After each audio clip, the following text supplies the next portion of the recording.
अस्सलाम वालेकुम एवरीवन, मैं हूं मोहम्मद तलहा। आप लोग देख रहे हैं तलाश फेस एकेडमी।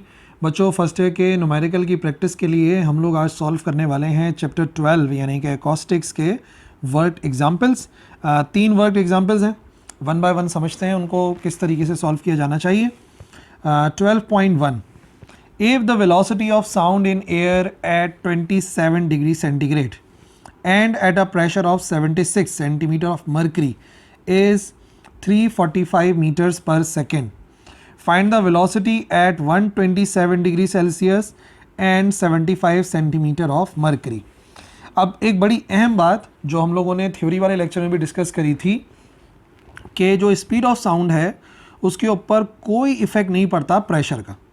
यानी कि जो प्रेशर दिया हुआ है ना, P1 और P2 दो अलग अलग प्रेशर हैं, इनको आप जितना भी चेंज कर दें तो कोई भी इफेक्ट नहीं पड़ता स्पीड ऑफ साउंड पे। क्यों नहीं पड़ता? क्योंकि जैसे ही आप प्रेशर को बढ़ाते हैं तो डेंसिटी भी बढ़ जाती है, तो जो नेट इफेक्ट है वो कैंसिल हो जाता है। क्योंकि अगर आपको फार्मूला पता हो ना, जो नेट फार्मूला है उसमें प्रेशर और डेंसिटी दोनों आ रहे होते हैं। ठीक है, ये सिंपल वाला फार्मूला बता रहा हूँ। और अगर गैमा वाला करना है तो गैमा तो कांस्टेंट ही होता है। कहने का मकसद ये है कि अगर आप डेंसिटी को, अगर आप प्रेशर को चेंज करते हैं ना, फॉर एग्जांपल आप प्रेशर को इंक्रीज़ करेंगे, जब आप प्रेशर को इंक्रीज़ करेंगे तो ऑटोमेटिकली जो डेंसिटी है वो भी बढ़ जाएगी। जब दोनों बढ़ जाएंगे तो नेट इफेक्ट जो है वो कैंसिल हो जाएगा। ठीक है, तो डेंसिटी जितनी भी हो उससे फ़र्क नहीं पड़ता। मेन बात यह है कि इस क्वेश्चन के अंदर हमें टेम्परेचर से मकसद है। तो डेटा बना लेते हैं। ठीक है, इनिशियल टेम्परेचर, एक पहले वाला टेम्परेचर, इसको कर देते हैं इनिशियल टेम्परेचर। इनिशियल टेम्परेचर को नाम देंगे T1 का, और T1 है 27 डिग्री सेल्सियस। और स्पीड कितनी है उस वक्त, तो मैं कह सकता हूँ इसको कि इनिशियल स्पीड कितनी है, ये हो जाएगी इनिशियल स्पीड। इनिशियल स्पीड को V1 बोल देंगे और वो है 345 मीटर्स पर सेकेंड के बराबर। ठीक है, अब फाइनल टेम्परेचर कितना है जहाँ पे हमें मालूम करना है, तो बाद वाला जो टेम्परेचर है इसको हम बोलेंगे T2 और ये हो जाएगा 127 डिग्री सेल्सियस। और हमें मालूम करने हैं फाइनल स्पीड कितनी होनी चाहिए, यानी कि हमें मालूम करना है V2। अब यह है कि इस क्वेश्चन के अंदर जो मोस्ट इंपॉर्टेंट बात आपने याद रखनी है वो ये है कि हमें कन्वर्ट लाजमी तौर पे करना है। अगर हमने कन्वर्ट नहीं किया तो सब कुछ गलत हो जाएगा। ठीक है ना, ये जो टेम्परेचर है सेल्सियस के बजाय केल्विन में होना चाहिए, और सेल्सियस से केल्विन में जाने के लिए +273 करते हैं। इधर भी +273 करना पड़ेगा। ठीक है, 273 में 27 ऐड कर दो तो ये हो जाएगा 300 केल्विन, और 273 में 127 ऐड करोगे ये हो जाएगा 400 केल्विन। ठीक है जी, उसके बाद जस्ट हमें फार्मूला इस्तेमाल करना है। फार्मूले के मुताबिक जो रेशो होता है वेलोसिटीज़ का, यानी फॉर एग्जांपल अगर इधर V1 लिखता हूँ और इधर V2 लिखता हूँ तो ये रेशो हमेशा बराबर आता है T1 डिवाइड बाय T2 के। ठीक है, अगर आप V2 ऊपर लिखोगे तो यहाँ पे T2 ऊपर आ जाएगा, या V1 ऊपर लिख रहे हो तो यहाँ पे T1 डिवाइड बाय T2 बनेगा। ठीक है, तो टेम्परेचर्स पता है, स्पीड्स पता है, सिंप्लीफाई कर लेते हैं। बल्कि एक काम करते हैं ना, हमें V2 मालूम करना है तो V2 को ऊपर कर लेते हैं। ये मैं आपको ये बात समझाना चाह रहा हूँ कि इसमें जो है ना चेंज कर सकते हैं। तो V2 ऊपर हो गया तो इसका मतलब T2 ऊपर लिखना पड़ेगा, T1 नीचे लिखना पड़ेगा। तो ईजिली ना इसको रीअरेंज कर लेंगे। अगर पिछले वाले तरीके से करोगे तो आंसर तो सेम आएगा, इसमें थोड़ा सा ना सिंपल हो जाएगा काम। ये हो जाएगा T2 डिवाइड बाय T1। अब V1 कितना था? V1 था 345। अच्छा जी, टेम्परेचर्स पुट करने, T2 है 400 केल्विन और ये है 300 केल्विन। तो इसका मतलब 2 0 से 2 0 कैंसिल हो गया, तो ये हो जाएगा हमारे पास 345। 4 का स्क्वायर रूट होता है 2 और 3 का स्क्वायर रूट √3 लिखेंगे, ये V2 के बराबर आएगा। ठीक है जी, कैलकुलेटर के अंदर वैल्यूज़ पुट कर देते हैं। सबसे पहले हमारे पास आ गया 345 मल्टीप्लाई बाय 2 और इसको डिवाइड करा देंगे √3 से। ये आंसर आएगा 398.3 मीटर्स पर सेकेंड। ठीक है, तो ये बात हम जानते हैं कि जैसे ही टेम्परेचर इंक्रीज़ होता है तो स्पीड ऑफ साउंड भी बढ़ जाती है। तो आप देख लो, पहले वाले टेम्परेचर पे स्पीड थी 345 मीटर पर सेकेंड और वही स्पीड जो है वो बराबर हो गई है 398.3 के। 37 था तो राउंड ऑफ करके आप 4 भी कर सकते हैं। ठीक है जी, ये हो गया पहला न्यूमेरिकल। नेक्स्ट पर आ जाओ।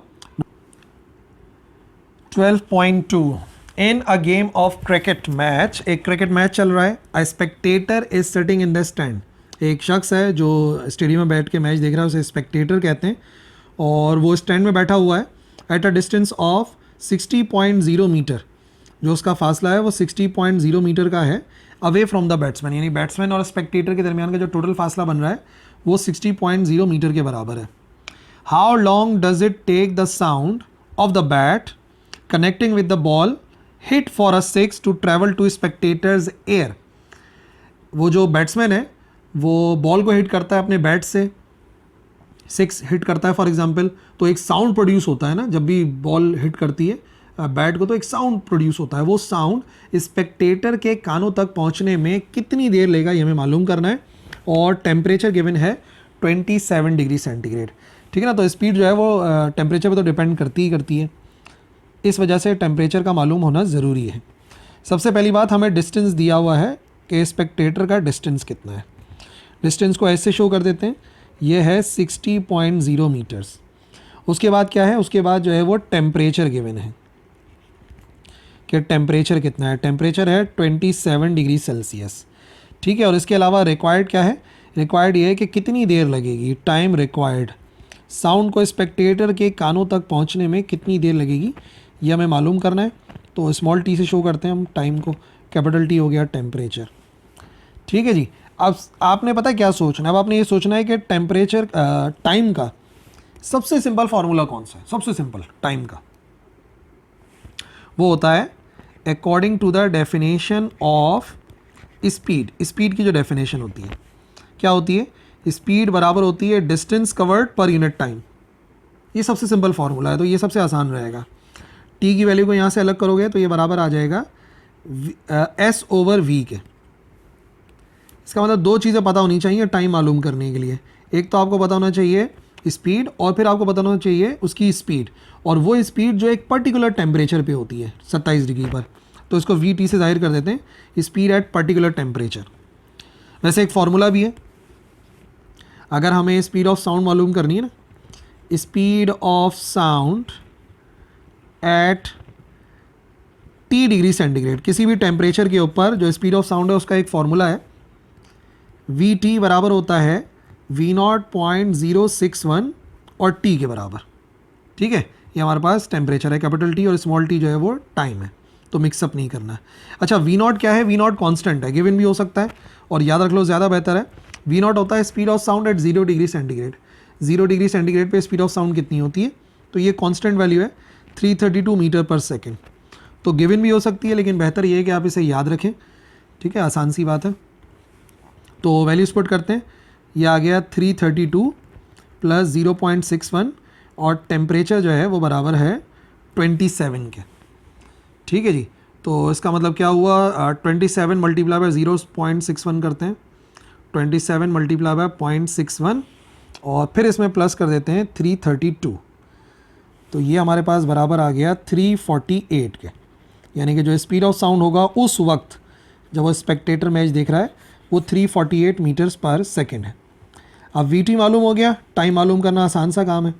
टाइम बराबर आएगा S divide by T. Distance कितना था, डिस्टेंस था 60.0, और वी टी जो है, जो स्पीड है वो है 348 मीटर्स पर सेकेंड। तो 60 डिवाइडेड बाय 348, ये आ गया हमारे पास 0.172 सेकेंड्स। यानी कि जैसे ही बैट्समैन जो है वो बॉल को कनेक्ट करेगा, अपने बैट से हिट करेगा, तो 0.172 सेकेंड्स के बाद जो साउंड है वो स्पेक्टेटर के कानों तक पहुंच जाएगा। ठीक है, तो इस न्यूमेरिकल के लिए ये कांस्टेंट आपने याद रखना है, speed of sound at 0 degree centigrade. A source, यह है work example 12.3। A source of sound and listener are moving towards each other. Source और लिसनर दोनों मूव कर रहे हैं, इसका मतलब इसका ताल्लुक है यहाँ पर डॉपलर्स इफेक्ट से। ठीक है, थोड़ा सा न्यूमेरिकल पढ़ के आपको समझ में आना चाहिए। अच्छा जी, moving towards each other with velocities which are 0.5 times and 0.2 times the speed of sound respectively. यानी कि जो सोर्स ऑफ साउंड की स्पीड है वो इतनी है 0.5, और जो लिसनर की स्पीड है वो 0.2 टाइम्स है स्पीड ऑफ साउंड के। If the frequency of emitting sound, जो फ्रीक्वेंसी है इमिटिंग साउंड की वो 2000 हर्ट्स है, इसका मतलब है जो 2000 हर्ट्स है ना, ये एक्चुअल फ्रीक्वेंसी ऑफ साउंड है कि साउंड की असल फ्रीक्वेंसी कितनी है, तो वो हो गई हमारे पास 2000 हर्ट्स के बराबर। Calculate the percentage change in the frequency, percentage change in frequency मालूम करनी है with respect to the listener, frequency में कितना परसेंट चेंज आएगा ये हमें फाइंड करना है। अब मैंने जो आप लोगों को ये क्वेश्चन सॉल्व कराया है, डॉपलर्स इफेक्ट समझाया है, जो सिंबल्स मैंने उसमें इस्तेमाल करे थे वही सिंबल्स मैं यहाँ पर इस्तेमाल करूँगा। वो क्या है, जो स्पीड ऑफ सोर्स है उसको मैंने शो किया था Vs से, ठीक है, और वो कितना है, वो है 0.5 टाइम्स ऑफ V। V क्या था याद करो, V है स्पीड ऑफ साउंड, यानी कि सबसे पहले तो सपोज कर लेते हैं V जो है वो हमारे लिहाज से स्पीड ऑफ साउंड है, जो मैंने उस डेरिवेशन में भी सपोज करा था, उस लेक्चर में सपोज करा था। जबकि जो स्पीड ऑफ लिसनर है, सुनने वाले की जो स्पीड है, उसको मैंने VL से जाहिर किया था और वो है 0.2 times of V, 0.5 times of V और 0.2 टाइम्स ऑफ V। अच्छा जी, एक्चुअल फ्रीक्वेंसी कितनी है वो कैलकुलेट करते हैं। एक्चुअल फ्रीक्वेंसी को F से शो करेंगे और वो बराबर है हमारे पास 2000 हर्ट्स के, ये साउंड की एक्चुअल फ्रीक्वेंसी है। और मालूम क्या करनी है, मालूम करना है हमें अपैरेंट फ्रीक्वेंसी का परसेंटेज, ठीक है ना। तो हमें ऐसा कर देते हैं, percent change in frequency, frequency के अंदर जो परसेंट चेंज आएगा ना, और परसेंट चेंज से मुराद क्या होती है, परसेंट चेंज से मुराद ये होती है चेंज डिवाइड बाय एक्चुअल, कि फ्रीक्वेंसी में कितना चेंज आया एक्चुअल फ्रीक्वेंसी के लिहाज से, और फिर क्या करते हैं परसेंट के लिए मल्टीप्लाई बाय 100 करा देते हैं। ये एक्चुअली हमें फाइंड करना है, ठीक है जी। अब केस यहाँ पे कौन सा है, जो लिसनर और सोर्स ऑफ साउंड है वो एक दूसरे की तरफ मूव कर रहे हैं, फ्रीक्वेंसी ज़्यादा होगी। जब दोनों एक दूसरे की तरफ मूव करते हैं तो मैंने उसे केस 3A का नाम दिया था अपने लेक्चर में, यहाँ पे हम उसका डायरेक्ट फार्मूला पुट कर देते हैं। इन दिस केस जो अपैरेंट फ्रीक्वेंसी है, जिसको F प्राइम का नाम देते हैं हम, F प्राइम, वो बराबर होती है, ऊपर आता है V प्लस VL और नीचे आता है V माइनस VS, और मल्टीप्लाई करते हैं एक्चुअल फ्रीक्वेंसी से। अगर ये सिंबल आपको समझ में नहीं आ रहे ना, तो डॉपलर्स इफेक्ट का जो लेक्चर अपलोडेड है तलाश फेस एकेडमी पर, सर्च कर लेना, मिल जाएगा, उसको जाके देखो, तो ये जो है ना मुकम्मल बात आपको समझ में आ जाएगी। अब जो चीज़ गिवन है उसे पुट करते हैं, F प्राइम मालूम करना चाह रहे हैं, और V कितना है, V के बराबर है, और VL कितना है, VL बराबर है 0.2 टाइम्स ऑफ V के। इसी तरीके से V के बराबर है, और माइनस का VS कितना है, VS है 0.5 टाइम्स ऑफ V, और इन दी एंड हमें मल्टीप्लाई करना है इसको 2000 से।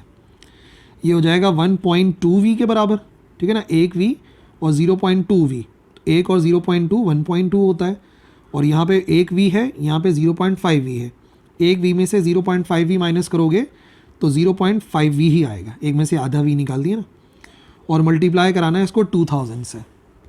सबसे पहले यहाँ पे देखो क्लियरली नज़र आ रहा है V से V हो गया कैंसिल, तो जो हमारे पास आंसर आया F प्राइम का अपैरेंट फ्रीक्वेंसी का, वो आ गया 1.2 मल्टीप्लाई बाय 2000, और इसको डिवाइड करना है 0.5 से। 1.2 multiply by 2000 and divided by 0.5, it is equal to, जो अपैरेंट फ्रीक्वेंसी है 4800 हर्ट्स के बराबर है। और ये हमने तब भी स्टडी करा था कि जब लिसनर और सोर्स एक दूसरे की तरफ मूव करते हैं ना, तो फ्रीक्वेंसी में अच्छा खासा चेंज आता है। तो आप देख सकते हैं 2000 से बढ़ के 4800 हो जाएगी, 4800।